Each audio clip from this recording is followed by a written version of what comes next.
to Sense and Sensibility, the Inflation Guy podcast. I am Michael Ashton. I am the Inflation Guy.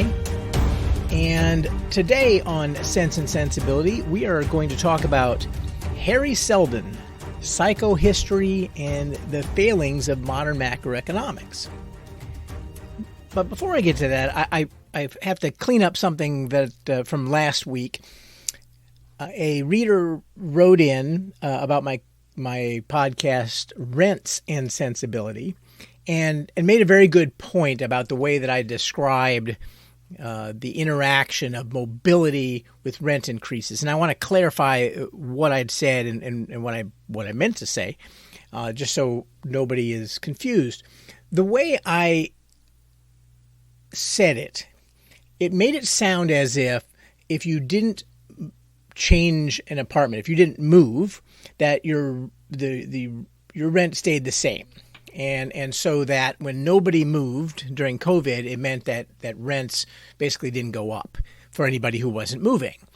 And that's clearly not true. Obviously, if you've ever rented an apartment, you know that your rent goes up, every year. The landlord comes to you and raises your rent. And you have the option to go and move at that point or take the rental increase. And so the way I said it made it sound like there's no rental increase. But the rent increase on an existing tenant who's renewing is almost always less, and it's never more, than what a landlord believes the asking rent on that unit would be. Because keeping the same tenant means you don't have any search fees, there's no vacancy, there's no restoring the unit to rentable condition, and so on. So there's lots of things you save by keeping the same tenant. So a landlord would almost always, unless the tenant is a jerk, would almost always prefer to keep the same tenant. So the way that a lack of mobility depresses rents is not by making rent change go to zero on the people who aren't moving. It just means that the rental increases, the opportunity to get a full increase in rent is less. And that's especially true, of course, probably during COVID, where if somebody moved out, the opportunity to get somebody moving in was probably harder because there weren't many people moving around. And so the lack of mobility also meant that there was an incentive for landlords to try to keep those rental increases lower so that they wouldn't have vacancies. Well, we're going to talk more about incentives on today's podcast, but I wanted to first clear that up. I want to let you know that I do listen to your comments and anything that comes in, and if there is a confusion, of course, I'll write back and try to clarify with the individual person writing in, but I also want to let everybody else know that if I've said something that is unclear, I want to make sure that I clear it up.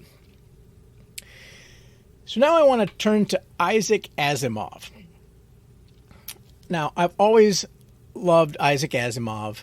I've always loved his More Than a Trilogy Foundation trilogy.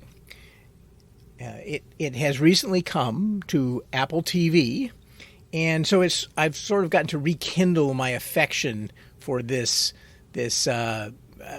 landmark science fiction work or series of works in science fiction. And so far, the episodes on Apple TV of the Foundation have been really good. I don't think they're really a substitute for the books. They're a must-read if you like science fiction. If you haven't ever read the Foundation series, you really should read the Foundation series. But I'll sum it up for you if you have not read the Foundation series. The books concern Harry Seldon. They kind of start with Harry Seldon, who is a psychohistorian, and about the fall and rise of the Galactic Empire. Harry Seldon is sort of the first psychohistorian, and I'll tell you what that is in a second. He uses psychohistory to predict the entire course of history for like 1,000 years and all these alternative paths that history can take, and is instrumental in causing the Foundation, which is a group of scientists, of psychohistorians, to come into existence. The psychohistorians are supposed to basically guide history through the difficult time when the empire falls and is replaced by a period of barbarism and eventually a new empire. Now, how does he do this? How does he, forecast history? Is he some kind of medium and he can see the future? No, what's interesting about this is that the idea here is that while you cannot predict the behavior of a single person very well at all, the more people you put together, the better your forecast is. And so on the scale of a galactic civilization with quadrillions of people, you can make very, very accurate forecasts of the behavior of the entire population. It's like the law of large numbers, but it's applied to people. So the law of large numbers. So if you have a coin and you flip a coin, it might come up heads, it might come up tails. You have roughly a 50-50 chance, or you have exactly a 50-50 chance of forecasting correctly whether or not you're going to flip a coin heads or tails. But if you flip a coin 1,000,000 times, then you can forecast, you have a very good sense that the approximate number of heads is going to be equal to the approximate number of tails. In other words, it's going to be roughly a 50-50 shot over a long period of time that you'll get a head or a tails. But on any one flip, on any 2 or 3 flips, you really don't have, there's a much wider range of outcomes. And so the bigger you get that sample, the more you actually get the realized mean of the experimental mean converges on the population mean. So what psychohistory says is that it's not that there are no extraordinary popular delusions, that there are no madness of crowds, but that you can predict when masses of people will collectively lose their minds, and roughly what the arc of that will be. Again, you can't do this with 10 or 20 people, but you can predict large groups. Basically, he's sort of a macro behavioral economist before that term meant anything. Now, this makes sense to me. I've always loved the concept. It seems intuitive to me that when something good happens in a football game, you can't forecast whether any particular person is going to cheer. You can forecast with a very high confidence that there will be a large rise in the noise in the stadium.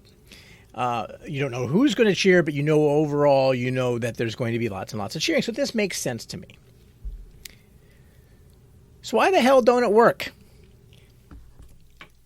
I mean, economists make colossally bad forecasts of large numbers of people. Now, we're not talking quadrillions, but surely if you're making a forecast about 300 million people, or you're making a forecast about 7 billion people, surely that's enough people that you can make some decent forecasts in there.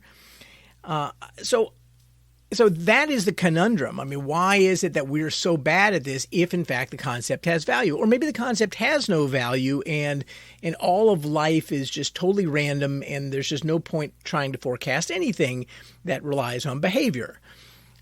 So I think the concept makes sense. So I have to sort of reconcile the idea that the concept makes sense with the fact that in practice it doesn't seem to work. Well, let me introduce you to the work of Dr. Bruce Buena de Mesquita. Dr. Buena de Mesquita, I've known him for a long time. He wrote a book. He's written all kinds of things. You can just go and Google Bruce Bueno de Mesquita, Mesquita, and you'll find his work all over the place.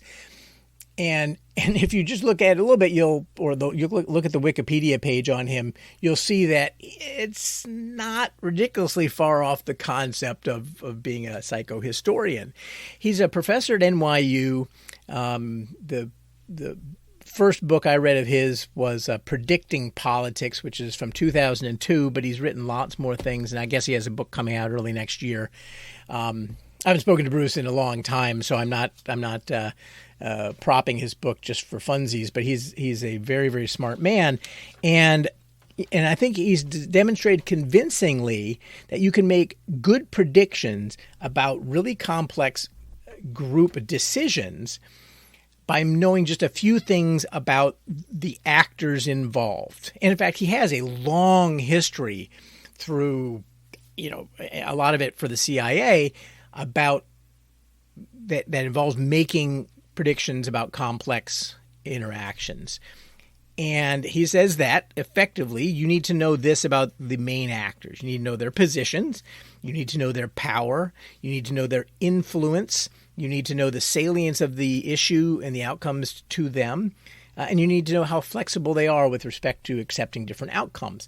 What you do not need to know is what they think is going to happen. What you just need to know for each of the actors all of these things, and you put them into these complex models, and you get the expected outcome, and you get some hints about what you might need to do if you wanted to change that outcome. Which person do you need to influence? And spoiler alert, it isn't necessarily the person you think has the most power. A lot of times the person who has the most power in a situation doesn't care that much about the situation and can be persuaded by another player for whom the issue has great salience and has influence over the right people and can affect the right outcome.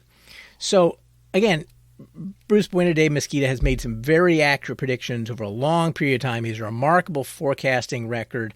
He's not Harry Seldon, but he proves, I think, that it can be done. So why the hell don't it work? I think it does. But modern macroeconomics does a very, very poor job of modeling these things and frequently ignores incentives. And that's kind of inexcusable because economics is all about incentives. And not all economists, of course, make this mistake, but many of them do. And at the end of the day, there's just barely any agreement about how you model the power of incentives and how powerful incentives are and how incentives work differently on different people and how they work in the aggregate. If there was such agreement, then nobody would have been surprised when an increase in unemployment insurance payments caused lots of people to effectively drop out of the workforce in order to take more leisure plus more money.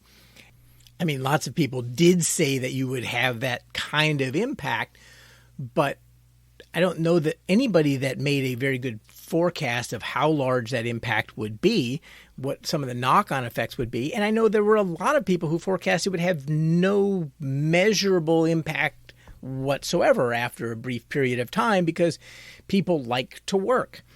And that's true. Some people like to work. But knowing in aggregate how incentives work, you might have predicted something differently. But certainly the range of forecasts is, I think, evidence that we don't really have a good sense. We don't have a good model for how incentives really do work on large populations. So psychohistory isn't real, but behavioral economics is. There is no Harry Seldon, but there is a Bruce Buena de Mesquita. So maybe we're headed in the right direction. But I think that it's important to remember that effectively what the real lesson of psychohistory is that, the individual behavioral quirks of a small group of people affect outcomes, but that when you aggregate over a whole bunch of people, all of those kind of quirks effectively end up canceling out, and you should be able to make predictions based on the very, very consistent effect of underlying incentives. So, for example, you might assume, if you were a Federal Reserve economist, that manufacturers won't raise prices because they feel they're just out of habit. They feel their customers will push back, and that's probably true. I mean, certainly some of the manufacturers I talk to have a knee-jerk reaction that they don't like to raise prices because they think they'll get a lot of pushback. But there's also a great incentive when all of your customers are flush that you should be raising prices. And over a large number of manufacturers, it's those incentives that end up winning out, not the sense that of some weird stickiness that they just don't feel like they should raise prices. So anyway, this is super important in inflation and everything else, and shows up in far too many places for us to really discuss here today.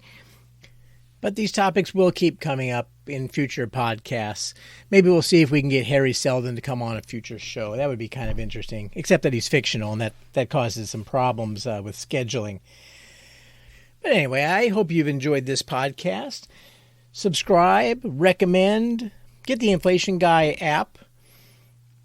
If you have any questions or you have a suggestion for a future topic, then you can message me from within the Inflation Guy app, or you can go to enduringinvestments.com and fill out the contact form there, and I'll get back to you.